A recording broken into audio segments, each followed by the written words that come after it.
What's your favorite scary movie? We are counselors at Hackett's Quarry Summer Camp. There is a swarm of bears. I'm your boyfriend now, Nancy.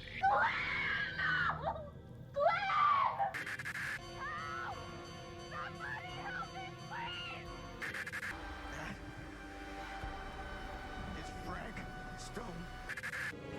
It's showtime. Hello, and welcome back to another fabulous, wonderful episode of the Screen Stream. Now, if you're watching this on YouTube, you can tell things have definitely changed. If you're watching this on Spotify or Anchor, you can definitely tell that things have definitely changed because the intro is much shorter. So before we dive on in to this fantastic gaming review that I know we're all highly anticipating here, let me break down some things that are about to happen when it comes to the podcast. So, like I said in the beginning of the year, we're going to make some changes. We're going to try some stuff out. And I feel like now is the appropriate time for us to start a season 2. Since we're no longer going to be doing kind of the same format that we have been doing when it comes to the first season of the Screen Stream, basically we're going to shorten things up. We're going to shorten the intro up, which hopefully will make a lot of y'all happy, because I noticed a lot of y'all did not really care much for the long-ass intro. Maybe the long-ass intro was for me, so I can get prepped up and everything, but I think I got everything down packed now where I can get things kind of lickety-split. But we're going to keep it about 30 seconds. If y'all really got a problem with that, I'm sorry. I need some time. I need at least 30 seconds to get everything situated, such as my animals, my notes, and making sure the stream, or technically the recording, I should say, is down and working properly, because God forbid it does not turn out the way I want it. I'm going to hate this podcast, so I need at least 30 seconds of time to get everything situated. So, unfortunately, guys, that's is going to be how we're going to roll things from now on. We're going to try to shorten things up. I also noticed on the podcast that I did kind of ramble on a little too much. I kind of lost track or lost the focus of the game or the movie or the TV show I was talking about, because, diving into my own shit. But we're going to try to fix that. We're going to work on that. Now, I can't make any promises nor guarantees, and when it comes to the movies or the TV show podcast, that I will stop the whole play-by-play scenario while I literally walk you scene by scene about how this movie turns out, because that's just the way I work. I don't know. It's just like ADHD or something. If I'm going to talk about a scene, I just can't boom, boom, boom, boom, boom, because I got too many thoughts coming into my head, and it just drives me crazy. It truly drives me crazy.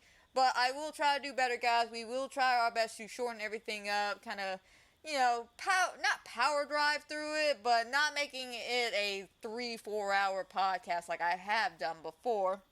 I'll try my best to keep it at least under 2 hours, unless I'm doing like a retrospect or an ending explain kind of video, which is something to look forward to in the future, because I do, like I said in the beginning of the year, do plan on making some changes when it comes to the podcast itself.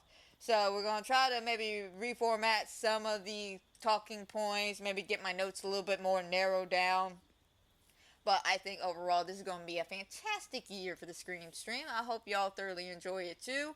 But let's go ahead, dive on into what this fantastic episode is. We are on episode 56, for those who are keeping track of the first season on to this point. But technically it would be season 2, episode 1, but I didn't want to confuse anybody with that title. So we're on episode 56, and we are talking about a fantastic game I played over the last 3 weeks called The Casting of Frank Stone. Now, this is a pure gaming review podcast. I'm not going to dive into the details about some of the hidden meanings and messages in the game itself. If that's something y'all are interested in, maybe we'll learn a little bit more about the lore of some of the stuff that revolves around DBD, such as the Veil, or what are they called? The Imperialities, I think that's how you say them. But yeah, if you want to know more information about them and about the lore of DBD, about the world of DBD, and other things connected to this game, get this video up to, I'm going to say about, let's make it a weird number, say 6. Let's say 6 likes. We get this video up to 6 likes here on YouTube, I would do it kind of, I don't know, like an ending explain video when it comes to Casting of Frank Stone, because there's a lot to dive into this game, to be straight up, especially when it comes to lore-wise and everything. But we're basically going to hit the talking points of the story, the DVD lore itself, because that is important. The writing, characters, graphics, music, atmosphere, bugs, glitches, the cutting room floor, and the cosmetics that came with the deluxe edition, and the trophies. Now, there's a particular reason why I want to talk about the trophies, and it's mainly what's going on in the game itself, but we'll get there when we get there. Let's start with the first thing that's obvious about this game. I spent 46 hours on this damn game, probably way too much time on this damn game, and if we didn't have problems with the bug trophies, I probably would have platinumed this game. But again, we'll get there when we get there. I promise, guys, we'll get there. But let's actually start with our actual talking point here. So, the Casting of Frank Stone is a love child between Supermassive Games, which, if anybody knows Supermassive Games, they're well known for the Dark Picture Anthology series. We're working our way up to Season 2 now, of course, Until Dawn, a couple of other little games, and then Behavior Interactive, or as I like to call them, the Dev Team. And if you don't know who these people are, what rock are you under? Like, seriously, what rock are you under? Because not only, this actually blew my mind. I didn't realize how much they have influenced my childhood here. Like, straight up. The dev team not only works on Dead by Daylight, but they've also worked on a couple of other children-related games, such as some Disney games, some Cartoon Network games, and the creme de la creme for me, Scooby-Doo.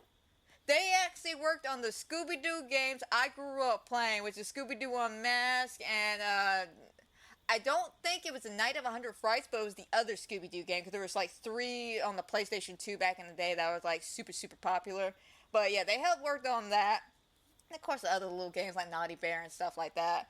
But they came together to make a beautiful, well-crafted game. And I'm going to be honest. I'm going to review this not only as a DVD lover, but also as someone who plays the Supermassive games a lot. So I'll do my best to not be biased here. But I'm going to be honest. When playing this game, I thoroughly enjoyed this. I had a good time playing this game. The story was good. The characters were good. Everything was written pretty well. I had a blast just going through this roller coaster of emotions, because there were also some things I didn't even think about when it came to this game. Mainly, it dives more into the story elements, and we'll get there in a sec.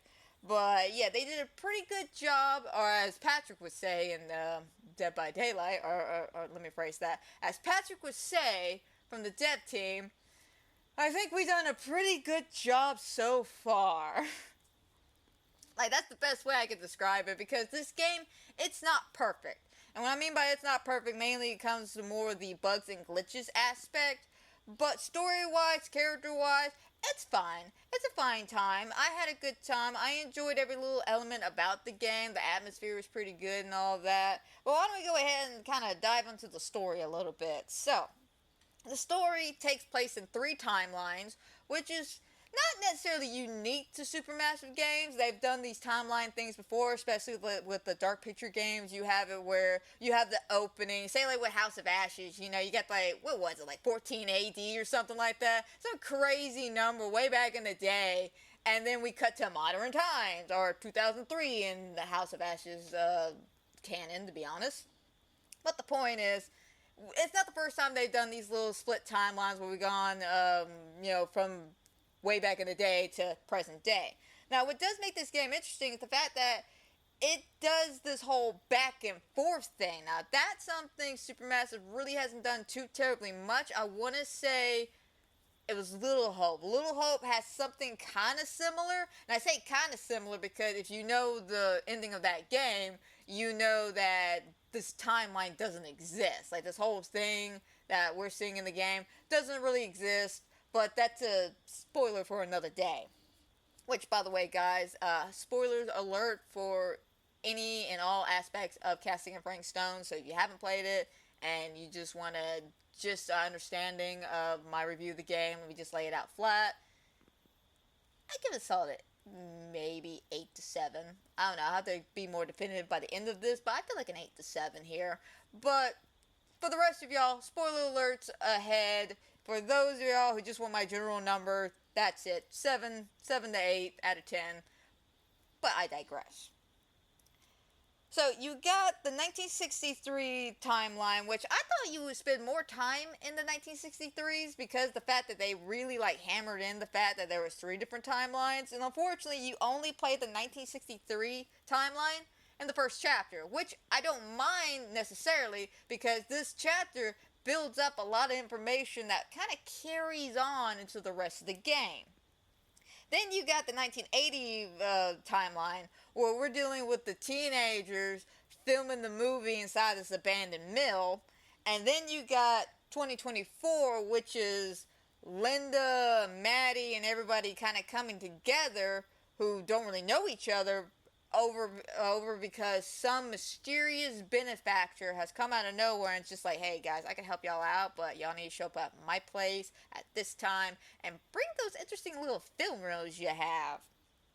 I thoroughly enjoyed all 3 timelines though. I think my favorite, to be honest, is 1980s, and I should know which one's my favorite because I spent a lot of time playing this game. More times than I probably should though. Like I said, 46 hours. Would have been platinum. Damn you, Bugs. Damn you. But I want to say there is no weak timeline. There is no weak timeline. They're all pretty strong timelines. All pretty necessary timelines. Man, I almost choked on that word. But overall, the whole timeline back and forth thing I thought was really, really good. I thought that was a great time. So, what's the difference between all 3 of these timelines? Like I said, you got the 1963 one, which is where you meet Sam, one of our main characters of the game. This is like before he became famous for stopping Frank Stone. And of course, this is kind of our introduction to who Frank Stone is. And I'm going to be honest, I was a little disappointed that we didn't spend enough time with Frank Stone. I mean, he is the name on the game itself. You know, Frank Stone. I thought we would spend more time running from a killer like we do in Dead by Daylight than in the game, than having a stroke there, having a stroke. But yeah, we spend more time with killers in Dead by Daylight than we kind of did with Frank Stone. Like, we get him in the first chapter, and of course, you know, he dies at the beginning of the chapter. No matter what you decide to do or don't do, he dies. He just straight up dies. And then, of course, we get the essence or the ghost of Frank Stone as we're recording throughout the mill in the 1980s. And I'm going to be honest. I was a little disappointed in that because, like I said, you know, this is supposed to be the casting of Frank Stone.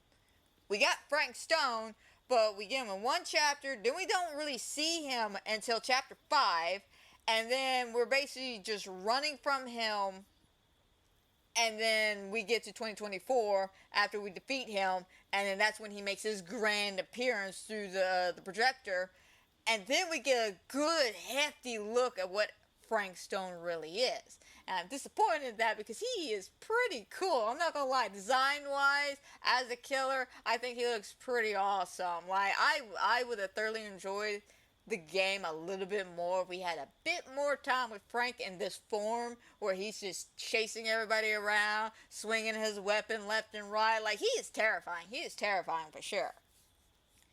But besides meeting old Sam and Frank Stone himself, we also get an appearance from Tom. Now, Tom, he ain't like the most important character in the game. He does change a little elements when it comes to the time frame.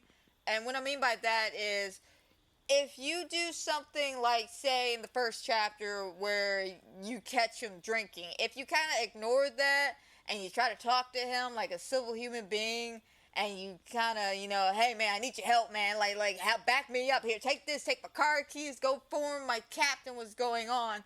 And if you like push him to go do nice things, when it comes to the garage scene, I want to say in chapter 3, I could be wrong, but I do believe this is in chapter 3, you find a tape.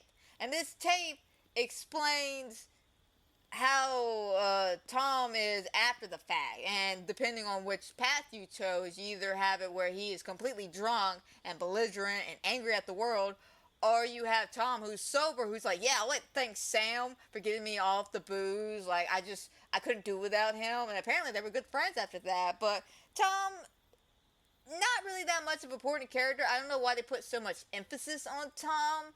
But yeah, we got Tom. The only thing he really changes is the tape in chapter 3. is he necessarily a character I would throw out? No, not really. I enjoyed him. I thought him talking about his dog was funny. I quite enjoyed that, to be honest. Just, dang nabbit boy, I would like it if y'all would actually get properly introductions here, or however he says it. Like, I love it, though. I love it. But yeah, we don't spend enough time in 63. We get to know these characters a little bit, especially we get to see how everything is basically played out. Now, what's interesting is something that happens later on in the game that you find out is, and like I said, spoiler alerts, guys. So, yet again, spoiler alert, spoiler alert, spoiler alerts. So, the thing that confuses a lot of people about this game is the timelines themselves, because there is this thing called the, the Omniverse? Now, this is something pretty big in the Dead by Daylight lore, so I'll dive a little bit more into that when we get to that point. But yeah, there's this whole crazy timeline switcheroo thing that's going on. And again, no matter what you do in this game, you think it wouldn't have too much of a bearing on your actions in 1980, but it kind of does, maybe. Like, the reason why I say maybe is because, alright, so you got Frank Stone, and you go to shoot him, and you say you fail all the quick time events and stuff like that. He winds up picking the baby up and dropping the baby in there anyway, killing the baby, and then that's when Sam steps up, finishes the job on Frank, and then Frank falls in. Now, you would think the death of the baby would be a lot more. And it kind of is, because I want to say it could be. Again, it could be the fact that I killed Jaime earlier in the game. I'm not sure. But we do know that Jaime, I'm assuming, is the baby, because of this one situation near the ending of the 1980 timeline. When fighting Frank Stone's ghost as Sam, you're helping Linda out, there is a quick time event you can mess up so the camera flies across the room and then Linda could pick it up. Now, say you failed those quick time events. So you're being choked to death by Frank Stone, and for some reason, he'll start hearing the baby cry. And he won't finish the job. He won't kill Linda. Now, like I said, I don't know if that had something to do with the baby being killed in the beginning of the game, or if it's just Hyman being killed earlier in the game too, because I was literally going through all the branches and stuff, and so when I found this out, I literally killed the baby in the beginning of the game, and then killed Jaime, I think, right before we found Linda. Like, because I won that one trophy where you get his jaw ripped off. But yeah, it's timeline stuff like that does make the game replayability kind of high, but there are other elements that kind of make me feel like this was all kind of fluffed out and padded for time. And again, we'll get there when we get to the cutting room floor stuff. But let's move on to 1980. So in 1980, we got Chris, Linda, Jaime, Sam, Robert, and Bonnie. Now, our main characters we could play is Chris, Linda, Jaime, and Sam. Now, Sam we really don't play too terribly much until, like, the ending of the game, which I find a little hysterical. The fact that we play him at the beginning of the game, and then we don't really touch him until the ending where we have to save everybody. Chris, I'm gonna be honest, first time I met Chris, I didn't like her to begin with because I thought she was very high maintenance. You know, she's over here just like freaking out and stuff. But once I started making more choices and being, not trying to be so anal about my choices, because again, when I'm playing these types of games, I try to keep everybody alive the best I can. Let me just say, my first gameplay, no, I killed everyone but Sam. Poor Sam, he walked to that fire pit all by himself. But I like Chris. I thought Chris was nice. And Linda, I enjoyed Linda. I thought she was snarky, but in a good snarky way, because she's like, I have to express my artistic details as well, Chris. You know, it can't just be just you. And you can tell that they care about the craft, they care about what they're doing, especially with Jaime. Like, he's not the world's greatest actor, okay? Again, we gotta remember these are all teenagers here, so they're not the world's greatest actors here, and I think even he is aware of this factor. But you can tell that these friends are working together to get this whole movie taken care of, and you can tell they're having fun. And that's the main thing when it comes to making movies, is just have fun with it, especially if you make friends with your movies. And I like this version of Sam. Because depending on your actions you choose in the first chapter with Sam, it changes his appearance. I will say that. Like you say, you mess up that quick time event and he gets his eye gouged out, and then you don't pull yourself off the pipe so his shoulder's all messed up. You could tell. Like, and I like that little detail. And you could tell even from, like, the beginning of the 1980 chapter, which is chapter 3, on all the way up to the end in chapter 13, anytime you go back to 1980 and there Sam is, it stays. And I like that. I very much appreciate that. But I will say it also changes his personality a little bit, when you meet him in chapter 3 and you mess everything up and he's all like messed up, his eyes gone, his shoulders messed up, he's psychologically scarred. He's kind of a douche. He's kind of a douche, but in a good way kind of douche, because he has his own reasons to dislike this mill.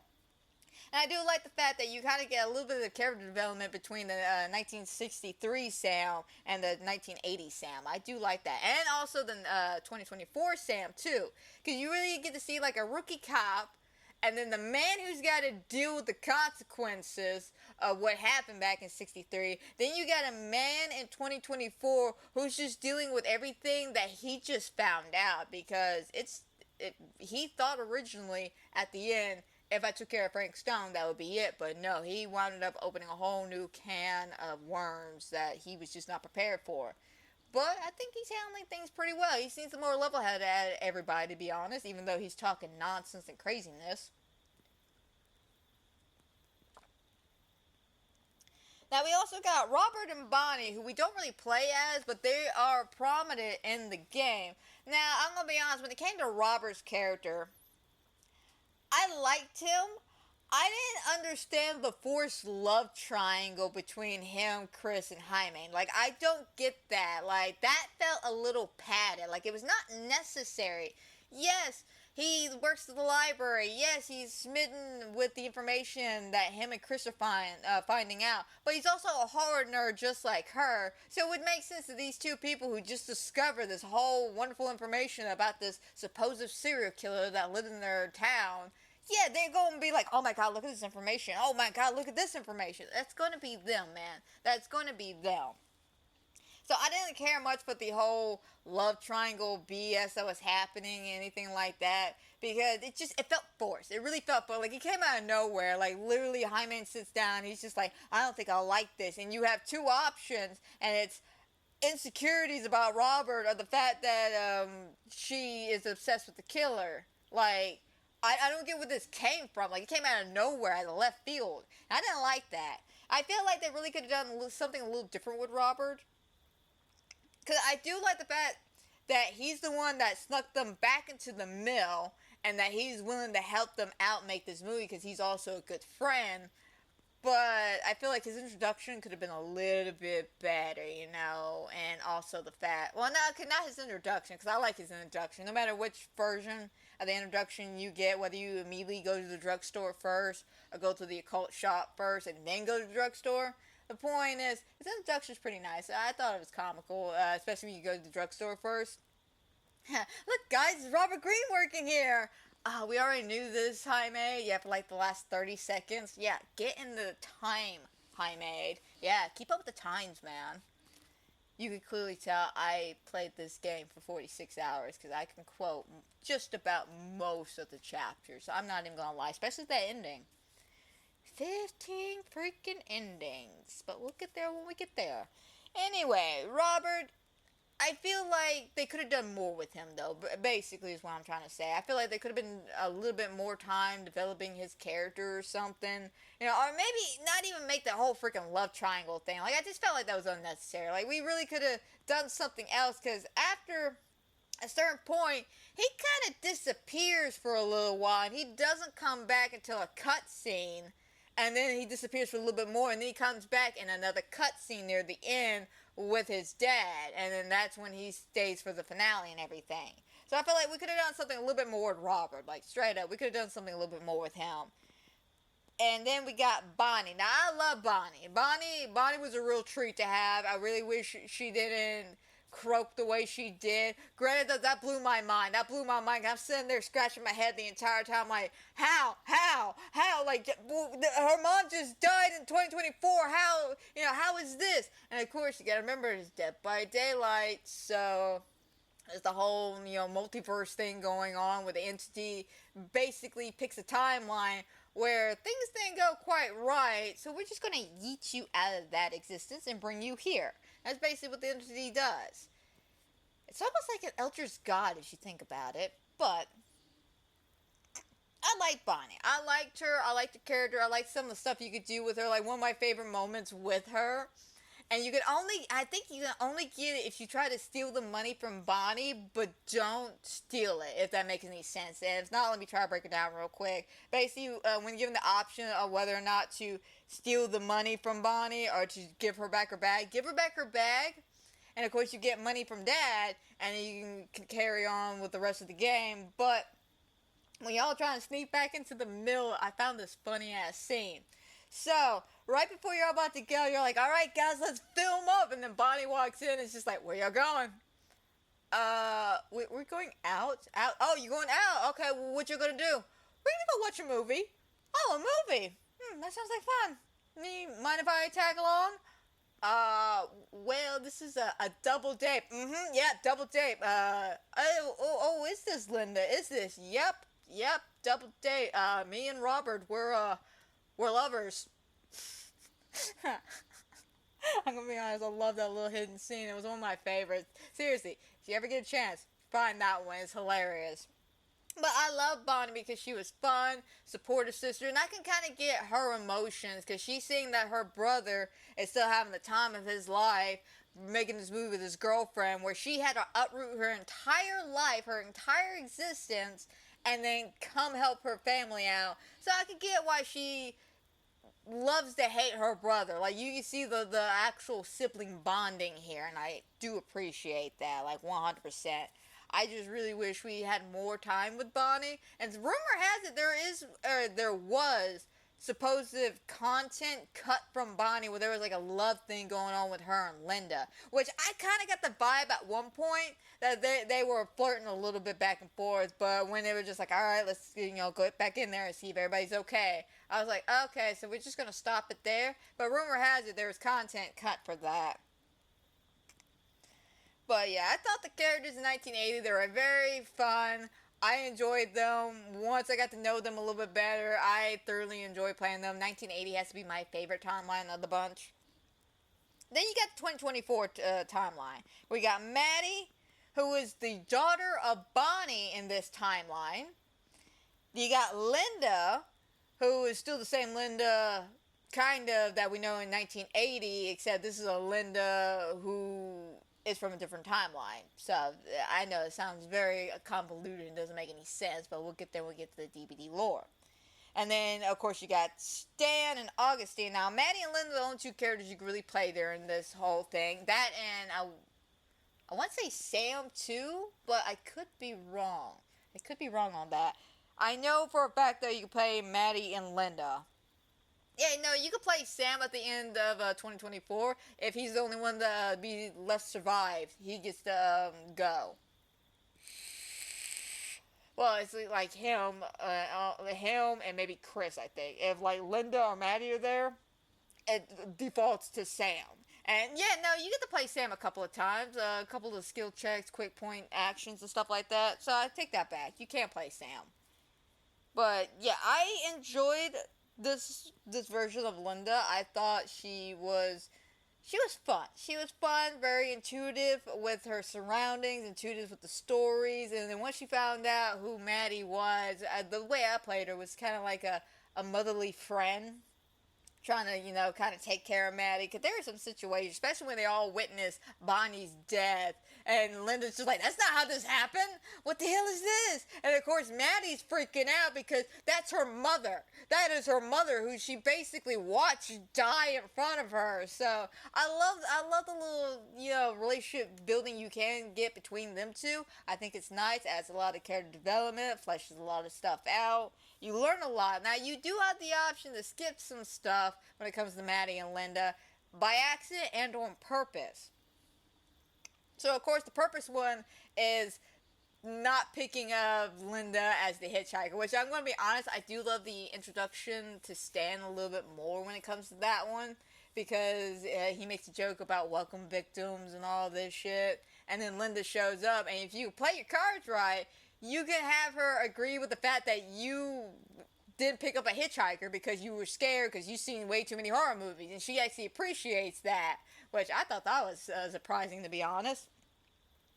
But yeah, you can actually miss some information about Linda, about her being a filmmaker and all this stuff if you skip past picking her up.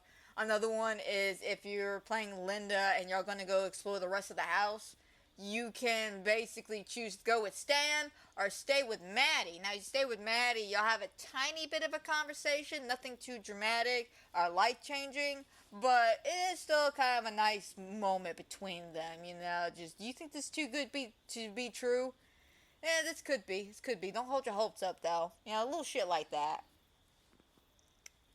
Now, Stan's a guy I love to hate. Oh my god. Like, first time I let me rephrase that. The first time I played the game and I met him, he kind of, like, I'm not going to say rubbed me the wrong way, but he kind of, rubbed me in the right ways, if that makes any sense. But I thoroughly enjoyed his cockiness, his kind of entitled attitude.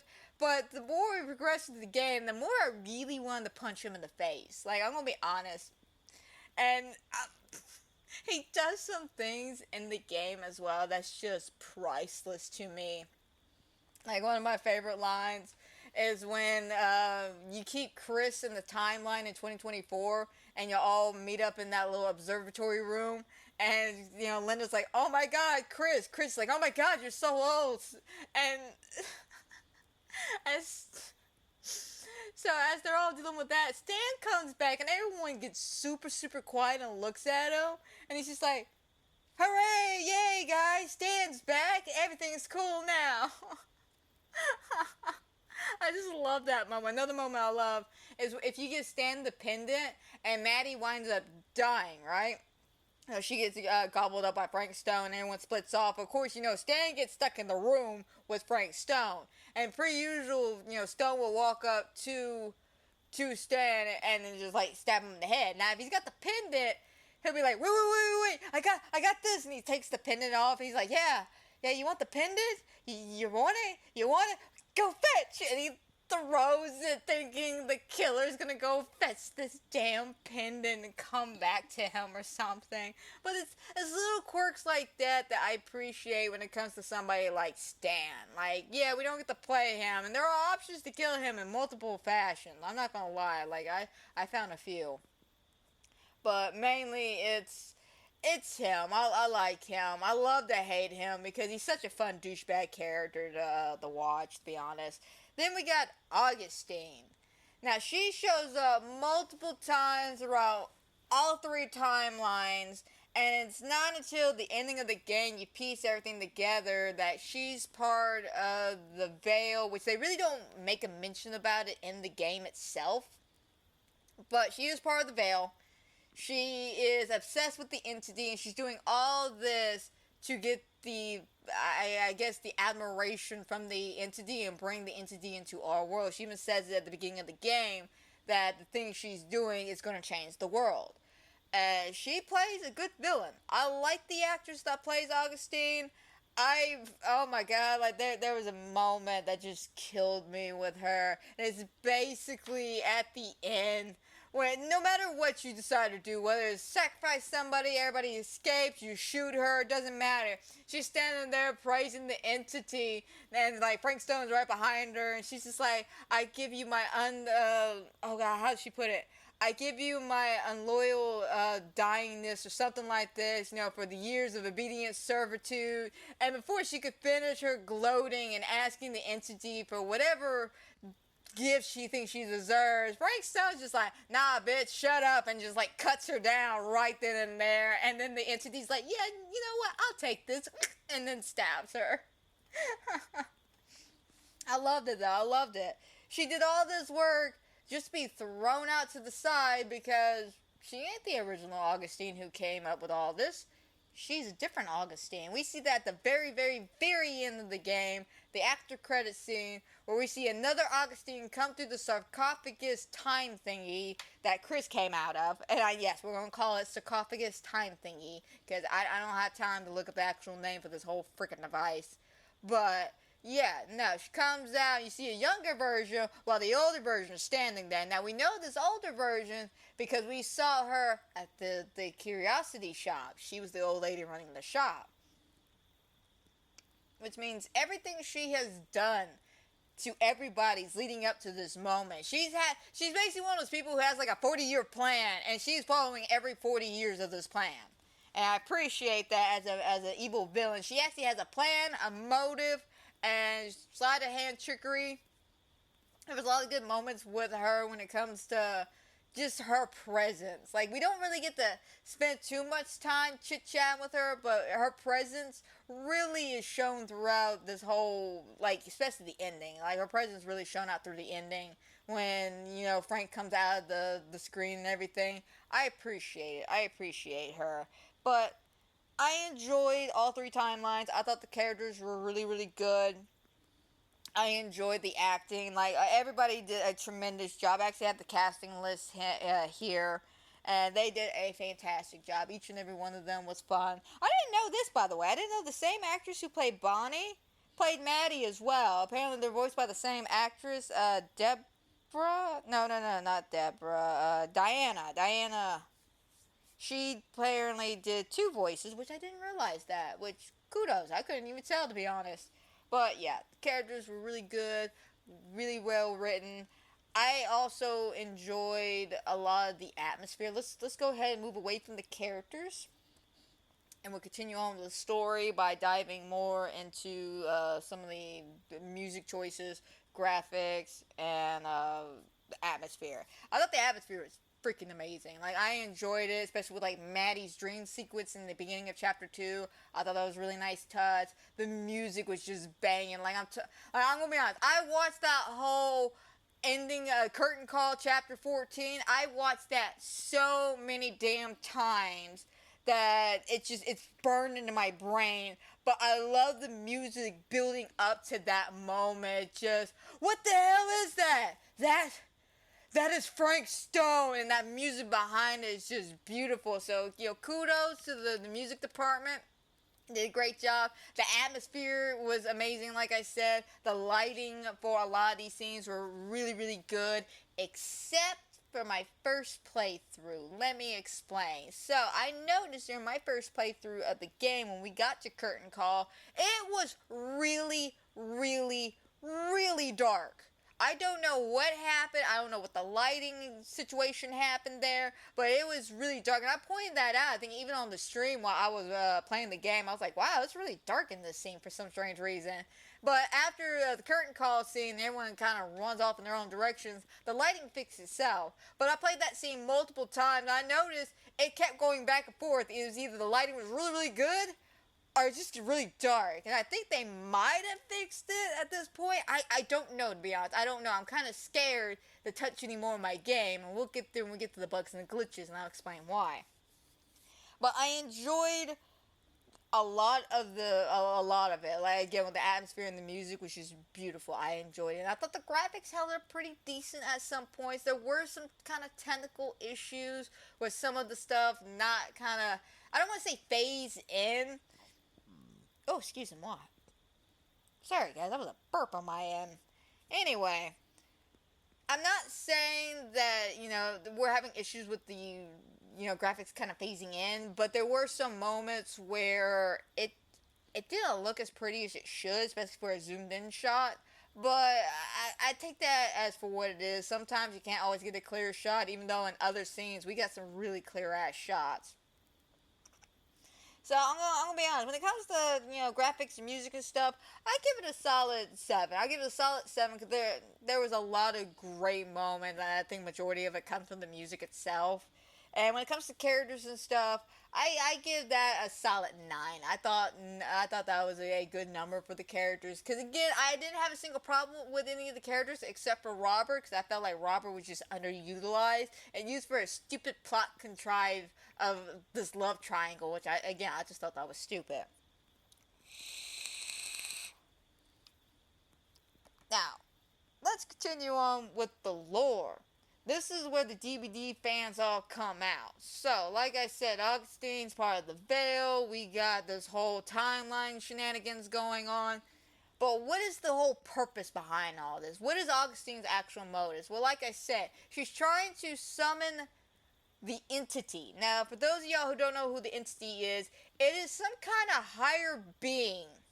And I'm not quite sure myself, because there's a lot of lore. It's like you literally have to go through all these freaking archives in the Dead by Daylight game to kind of piece everything together. I just look it up on YouTube, to be honest. Like, there's a couple of guys I watched that dive a little bit more into the lore itself.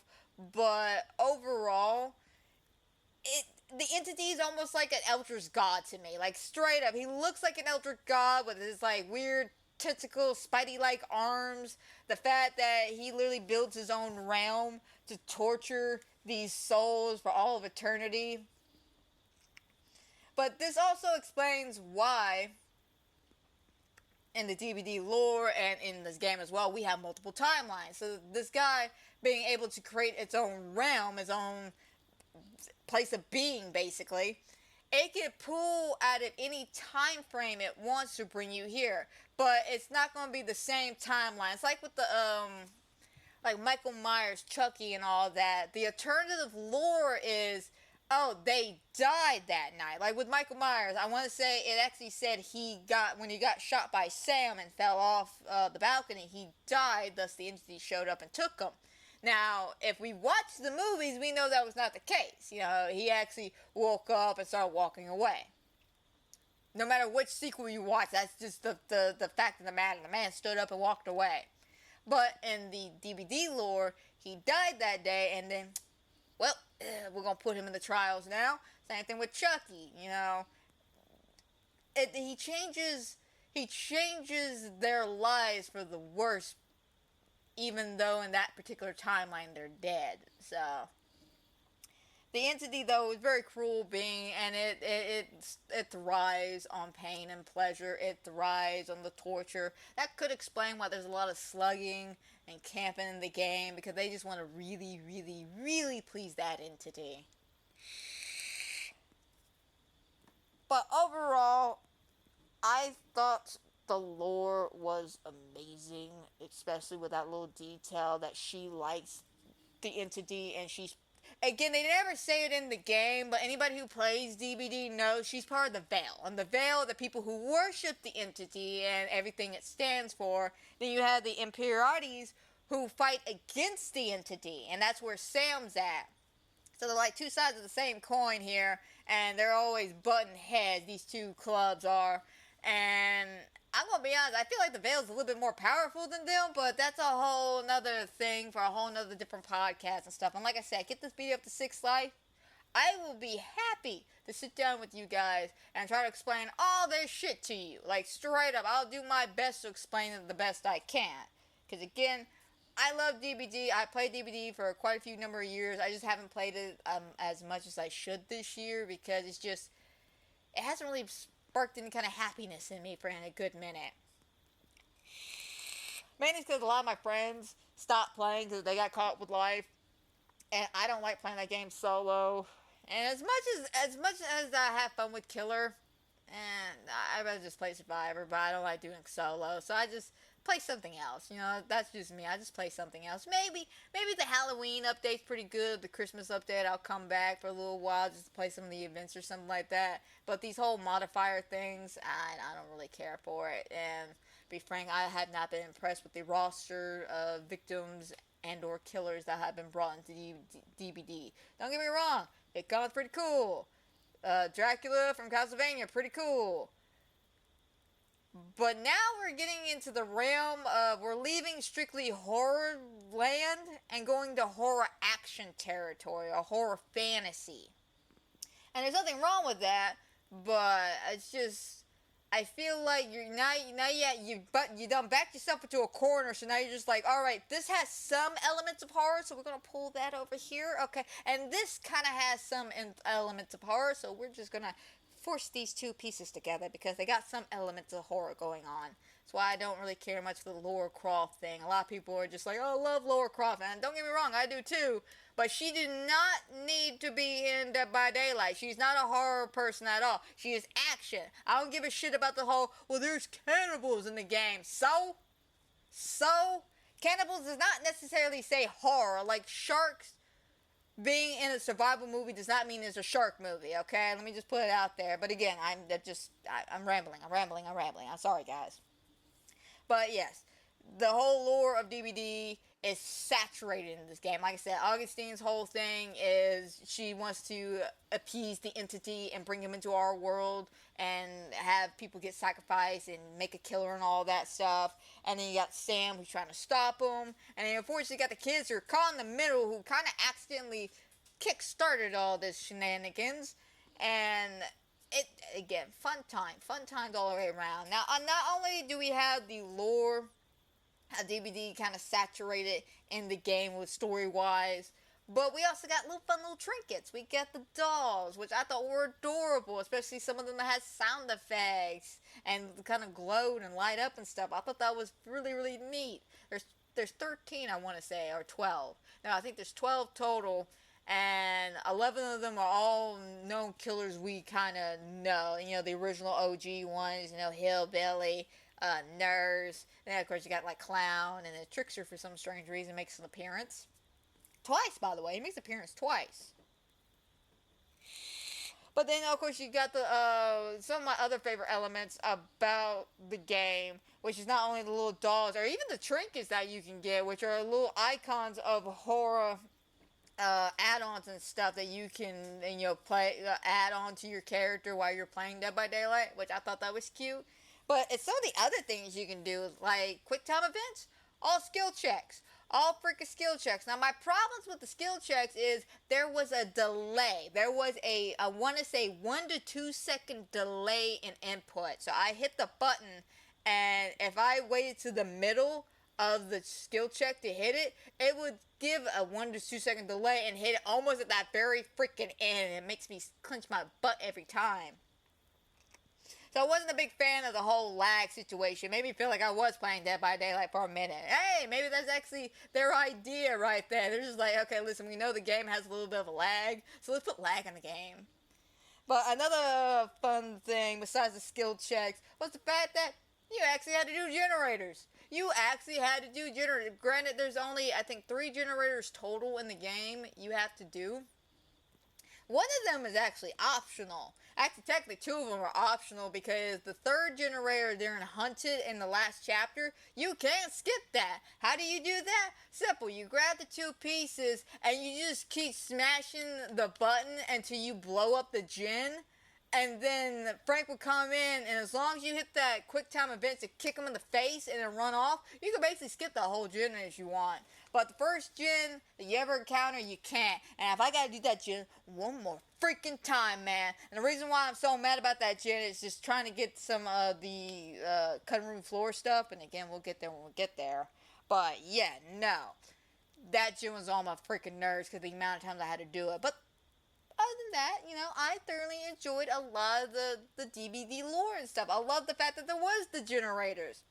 That's one of the big key elements of the game is the generators. And then another little, nod and reference is not only the trinkets, the dolls, the generator, the skill checks, but you also got pictures and other little icons. And especially if you're in the Curiosity Shop, you find a whole bunch of stuff that is directly from Dead by Daylight's lore. The Huntress's Mask, the Waste Weapon, Legion's Add-on. And then, of course, and I called this, by the way, and I had someone actually confirm this. There's a picture in Augustine's room that you find when you're searching around the atrium section or something like that. You go up the stairs, you find her iron gate doors or whatever. There's a picture, and I pointed out the moment I saw that, I was like, that's the artist. That's the artist from the game. And yeah, someone confirmed that was the artist for sure. So yeah, there's a lot of little tidbits and nods. There's statues. There's a little like cabinet put together thing where you have the hillbilly in front of the Coldwind Farm and everything. I just loved it. I loved it. I love every little aspect of the little details they sprinkled out throughout the game. So I give the DVD lore like a 10 out of 10. Like straight up, I give the DVD lore a 10 out of 10 because they went hard and heavy. Now, when it does come to finding some of these things, I feel like maybe they did pad it out a little bit with a couple of the dolls, especially like in the beginning ones. Like, God, which one is it? When you first walk into the sewer tunnels with Robert, Chris, Linda, and everybody, when they initially sneak back in, you have to go off to like the side to find one of these. But most of them are kind of just there if you're in the vicinity of having to look into the area. So it doesn't really throw off the game pacing too terribly much. So, you know, if you want to stop and get all the little trinkets and stuff, that's fine. I thought another little fun add-on that he did was the Plunderer's Instinct, which is a perk from the game itself, but is also something that came quite in handy when searching for these little trinkets. And I like that, the fact that you have to hit the button and then follow where the red box is at, and then walk over there. And then once you open it, which, by the way, guys, I thought it was so cute that the little chest was the actual little chest from the game. I thought that was adorable. But yeah, I like that little add-on. I guess I feel like maybe they might have put a little too much, a little too much. Now let me just rephrase that: a little too much of the lore itself, because again we have the pictures and the statues and of course the dolls themselves. Now these little trinkets, and neither one of these trinkets nor dolls add or take anything away from the game itself, especially the trinkets with the just the add-on features. Oh, not add-on features, but the add-ons you can add to the killers in the DVD game. We can find them. They really don't do anything except little collectibles. I think that was mainly for the DVD people, because if you are not a fan of DVD, you're only like a fan of, say, Supermassive, you're not really gonna get the references. Like, you're gonna look at the dolls and be like, oh, those are cute, that's adorable, but then you're gonna look at the little trinkets and go, what the hell is this? Like, what is it? Like, you're gonna find like blighted rat. What does this do? What does blighted rat do? But if you're like a DVD nut like I am, you're gonna look at that and be like, oh, that's that add-on from Blight, oh, that's that add-on for Huntress, oh, this one, oh, that one. Well, yeah, if you don't know who these guys are, you're not gonna have a single freaking clue. So, in the elements of, say, then this is, we're finally gonna do a split now, When it comes to the DVD lore for a supermassive game, it's a 10 out of 10 for me when it comes to the DVD lore, but for gameplay-wise, while playing, it's kind of a 6. And it's mainly because, again, if you don't know who or what these people are, or even play the game in general, you're not going to know some of these collectibles. You're really not. Like, again, the dolls are self-explanatory. You're like, oh, that's a nurse. I guess that's something to do with DVD. Oh, here's the clown. Yeah, definitely something to do with DVD. But then you pick up, like I said, the trinkets, you're going to be like, okay, that's simple as that. So, DVD lore-wise, I say strictly 10 out of 10, but I'm going off of Supermassive games. It's gotta be a 6, because again, it makes no sense if you don't know the lore itself. And with the story itself, it's kind of explained, and again, the only things you really need to know when it comes to DVD lore when playing the game is who the Imperiality are and who the Black Veil is, which again, they don't even explain who the Black Veil is in the game. So you can live without that information, still play the game, still get the ending you want. Which, by the way, speaking of, I have to give a little shout out to more DVD lore when it comes to the ending. If you're like a solo survivor and you get to the campfire, not only is that a nod and a reference to the lobbies for Dead by Daylight, because when you choose whether killer or survivor and you're in the lobby, you're at a campfire, and of course the killer's watching you from afar as always. But what I really loved about this was the fact that you walk up to the campfire and you can see Dwight, Meg, and you know, it was Dwight, Meg, and Claudette. You see all three of them chilling. And again, as a DVD fan, I was like, "Oh my God, it's Dwight! That's mother freaking Dwight right there! Holy cow!" You know, all this shit. But again, if you never played DVD, you're gonna look at these people like, "Who the hell are these guys?" So again, that's why I give it a 6. That's why I give it a 6 for Supermassive. But let's go ahead and move on down to the DLC that came with the game, the deluxe edition. So you have the cutting room floor where you get instant access to it, I'm assuming. And then, of course, the outfits. Now, when it came to the outfits, we're going to start with the simpler thing and make our way to the cutting room floor. When it comes to the outfits, I like them, but I hate them at the same time. I liked them because they were different, they were unique, but I didn't feel like none of the outfits really fit the style of anybody in the game, except for Maddie. And the only thing with Maddie is they added a little hat. They gave her a little cute hat. And I want to say maybe a different jacket, but it was just literally a hat. With Linda, she had these like really cool spectacle glasses, but she kept like this whole trench coat, keep this little thing over her head thing, I guess keep her hair up or something like that, I don't know, but I wasn't a big fan of that. And I did like the element that, with the glasses, the fact that young Linda, when you're playing her in 1980, still has those glasses where the 2024 one also has the glasses, so I did like that element. Now, with Jaime's outfit and his weird gothic exterior, I get they were probably trying to go with the siblings since, you know, his sister's kind of gothic, so maybe he's gothic. But, I thought it was cute. I thought it was alright. Chris' outfit,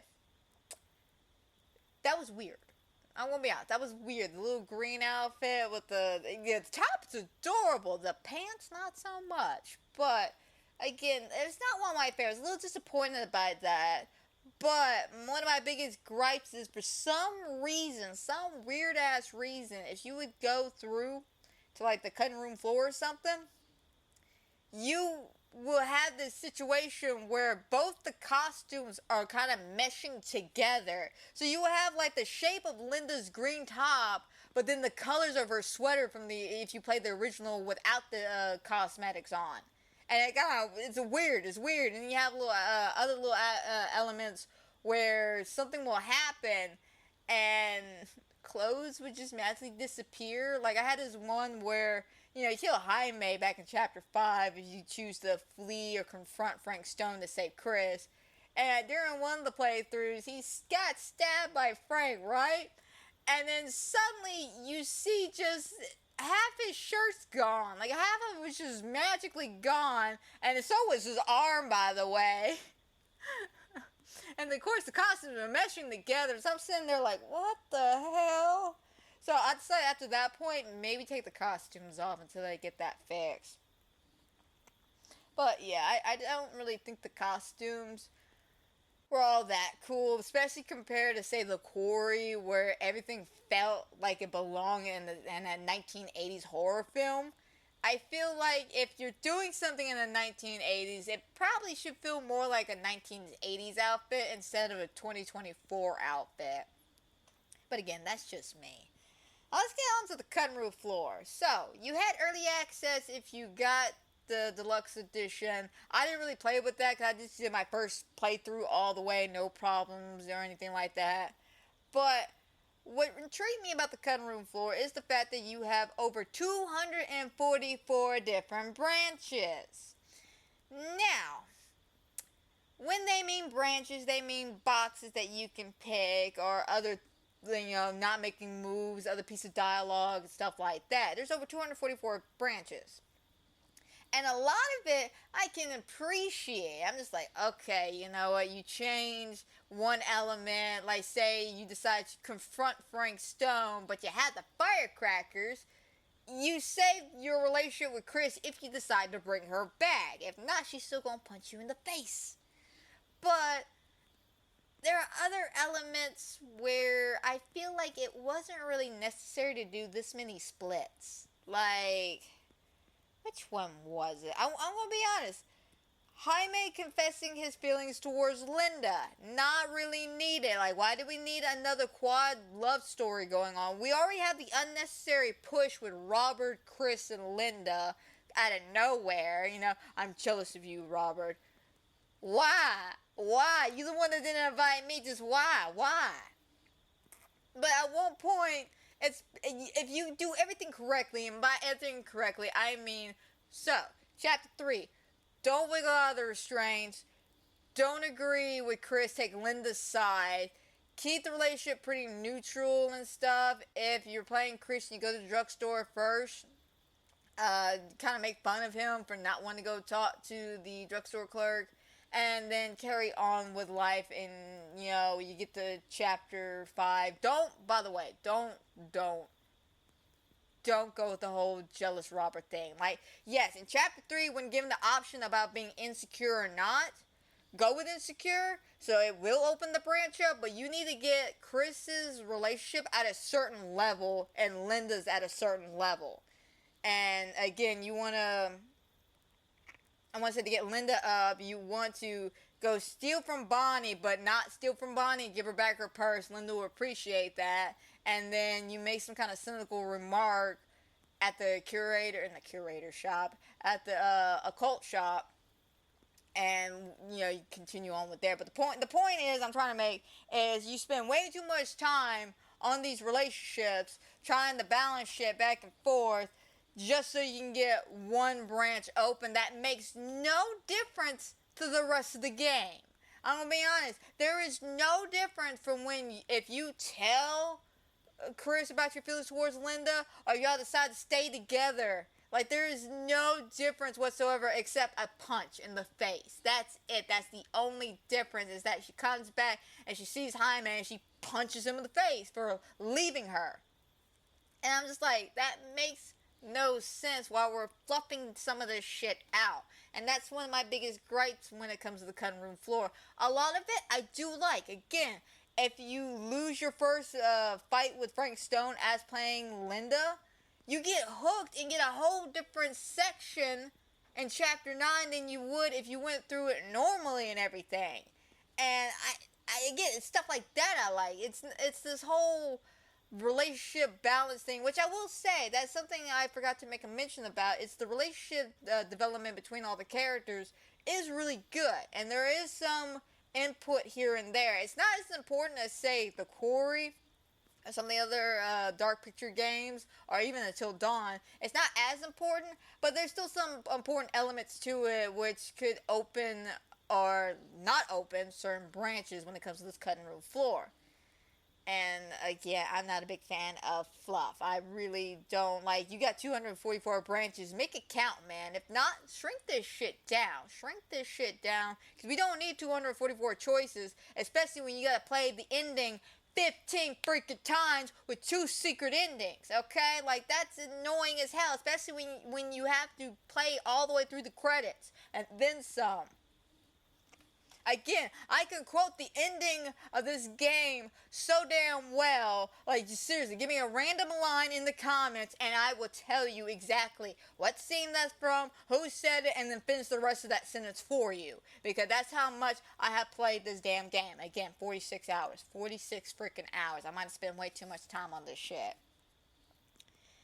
But this rolls us into one of the biggest things, which is the bugs, glitches, and trophies. Now, the reason why I'm bumping all this shit together is because some of the trophies were fun. I had Flash, ripping Han's face off, getting their relationship, Chris and Jaime's relationship up to the perfect level. It's little trophies like that I can appreciate while playing this game, especially when one trophy gives you something for choosing another branch than a normal path and stuff like that. But the reason why I'm talking about this trophy is there's one particular trophy that is killing everybody, including myself. And I'm going to be this person I think is a stupid freaking trophy. I thought it was going to be easy, but no, because the game is bugged. And I said that right, the game is bugged. The game is bugged. And it's mainly because of some technical issues and the trophy system. But before we continue on with that, let me go back to my ranking when it comes to the outfits, cutting room floor, and stuff like that. When it comes to DBD, lore-wise, it makes sense. There's always random cosmetics, random choices, stuff like that when it comes to Dead by Daylight. So, 10 out of 10. Who really cares on DBD lore? Because mainly just for supermassive. Not their bestest work when it comes to the outfits. So I get the outfits a 5. But with the cutting room floor and the idea of cutting room floor, I give it a 7. I give it a 7 because I do like the idea that you have to go through these chapters and you can pick whatever you want in these chapters. That's not perfect, by the way. Like, you literally have only certain sections in those chapters you can pick up on. Like, if you start in, say, chapter 3, and you stop in the middle, you can't necessarily pick the middle option because it's just a bunch of cutscenes before it gives you an option to move around and stuff. So you're going to have to replay that chapter, the start of that chapter all over again. And the reason why I'm not saying, hey, hit continue, let me go back to the trophy bug thing. So, I found out through the grapevines of Reddit that people are losing their save files, okay? They're losing their save files, and I think I know what's causing it. And, okay, let me phrase that. I think I know how to stop that.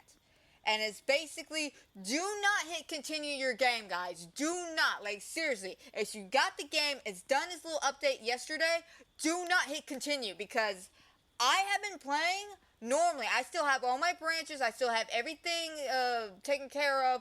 I haven't had that issue, and I think it's because I'm not hitting continue. I'm literally going straight to cutting room floor and then picking out the spots I was at and then starting from there. I think that is why I have been saved, and I'm glad because 46 hours, if I would have lost all those 46 hours, I would have shot somebody. I would have shot somebody, I don't know who, I don't know from which department, but somebody would have been shot. Because 46 hours is way too much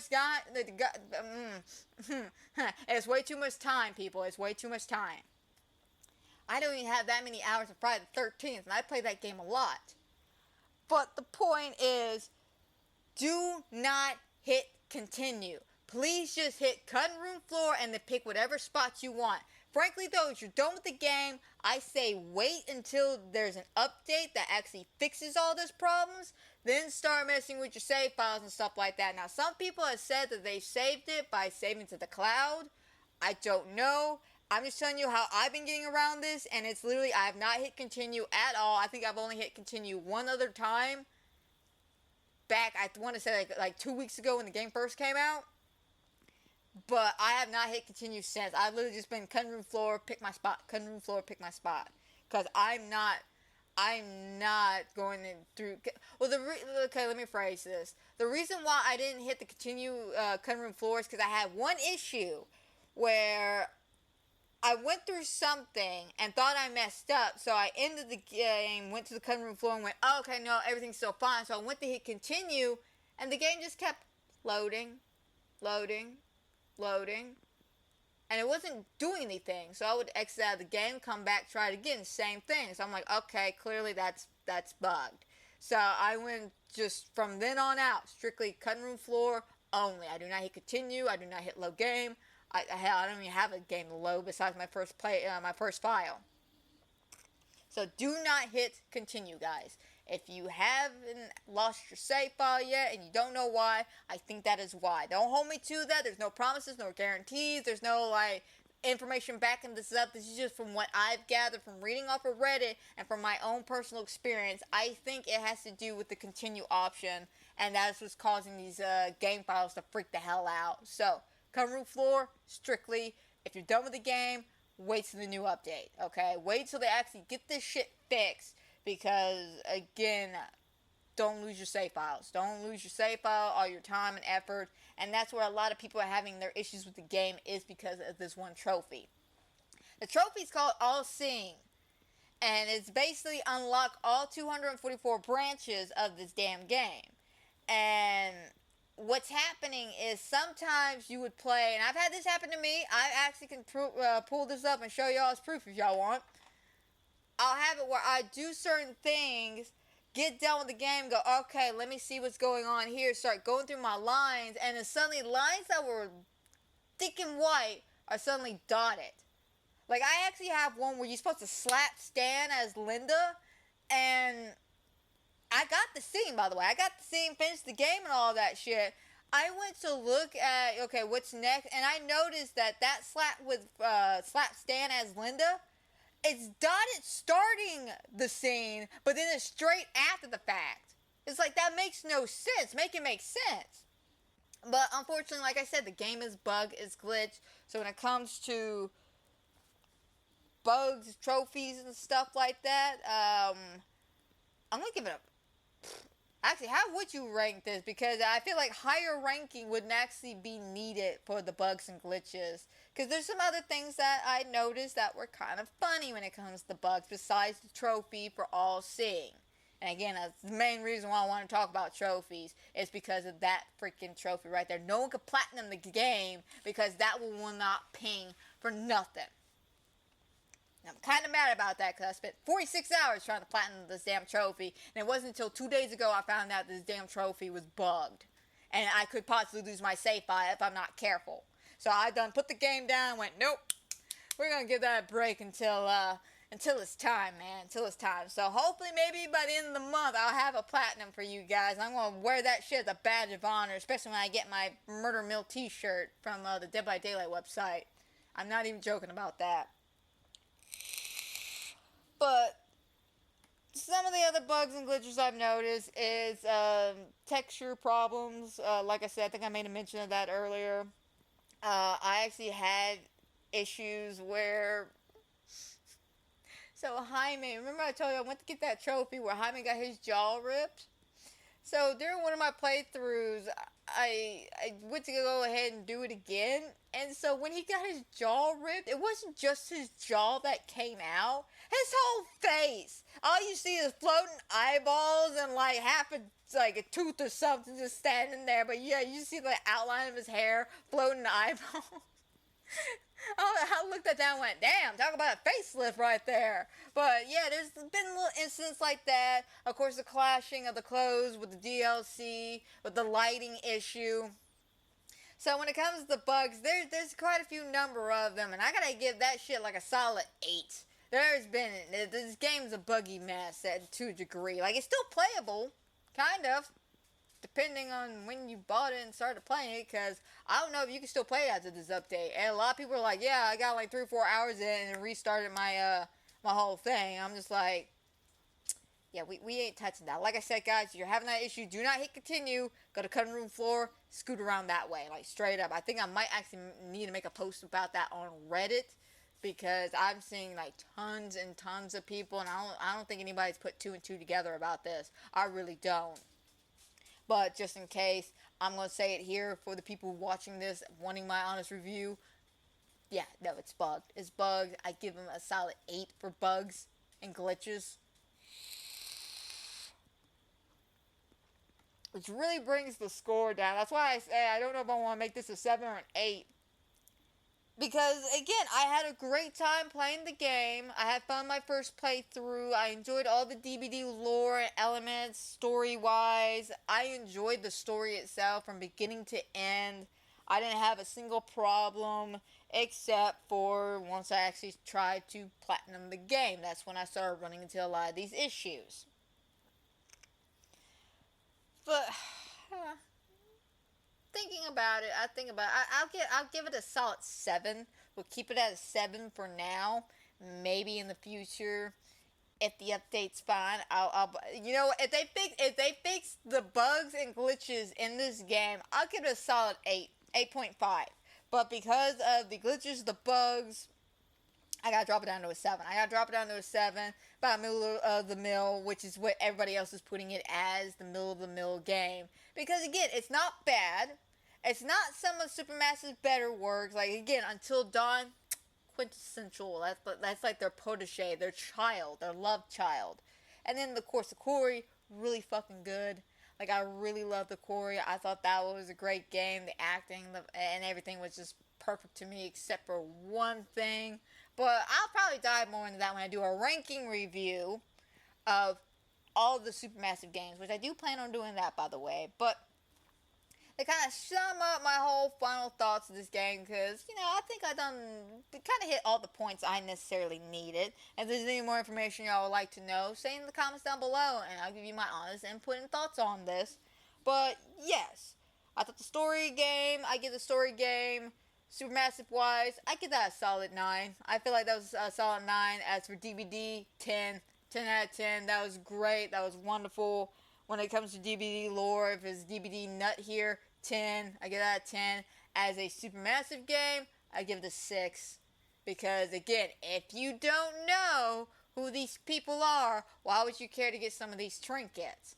But there are some other, some other aspects about the game when it comes to DVD that just makes it a solid 10 for me. Again, play the game. Play Dead by Daylight a little bit too if you want to put yourself through that kind of misery. And you know what? You'll probably have a good time playing through Casting of Frank Stone if you are a fan of DVD. And if not, you still have a good time playing it. That's the way I look at it.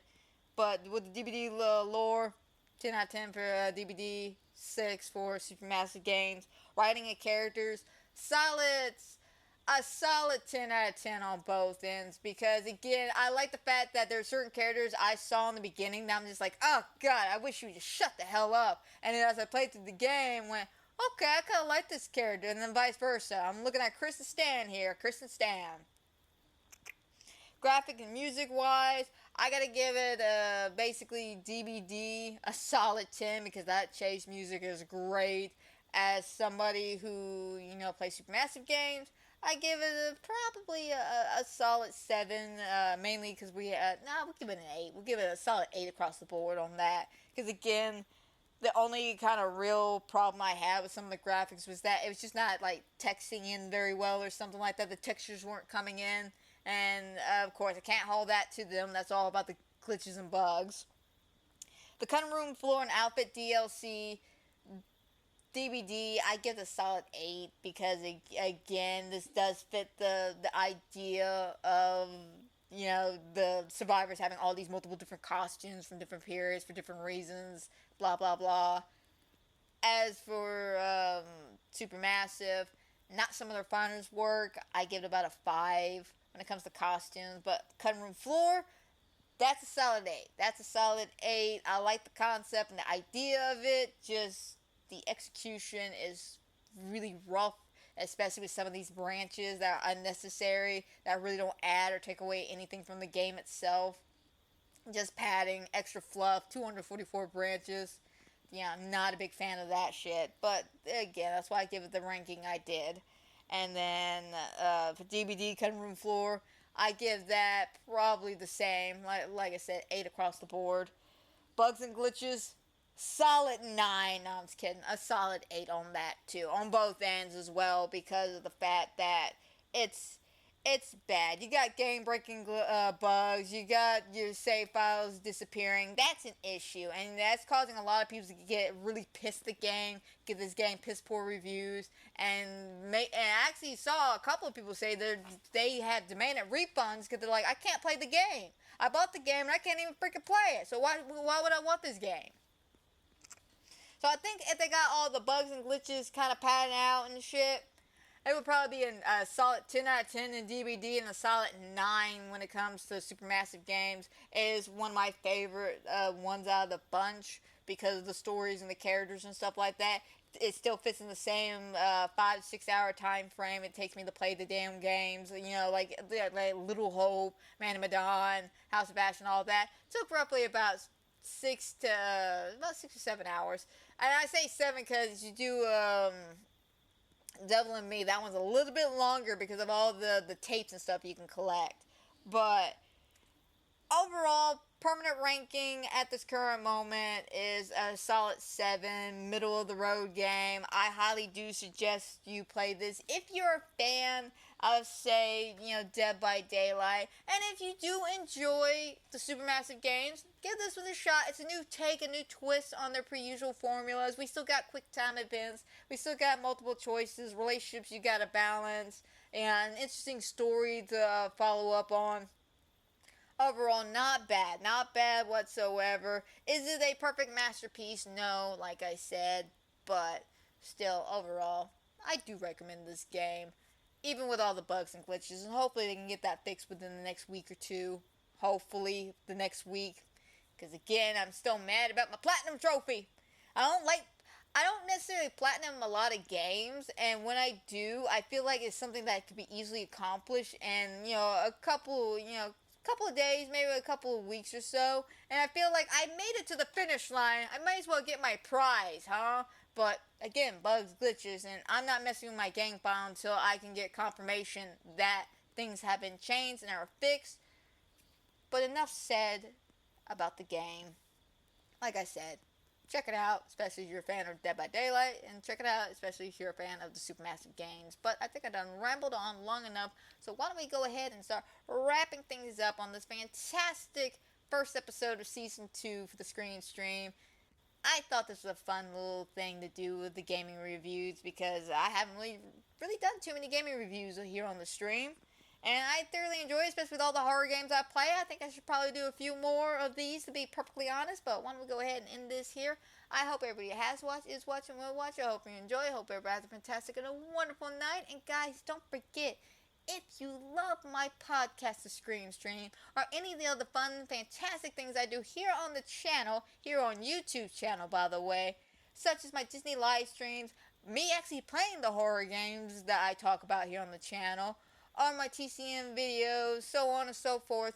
Don't forget to like, subscribe, comment down below, hit that notification bell, because you never know what's going to happen here. Trust me, I never know. And if you're watching this on Spotify or Anchor, do your best to kind of, I don't know if y'all necessarily like, comment, or what y'all do over there, but I haven't gone anywhere, guys. I just been on a bit of a hiatus, because it's kind of been on the back burner. I'm not gonna lie, the podcast kind of got put on the back burner because of some other horror games I was playing, which I might talk about. I really might do a review on White Day 2, because there's a couple of little things I would like to say about that game, but that is a story for another day. So until then, my friends, y'all take care, and hopefully I'll see y'all for episode 57.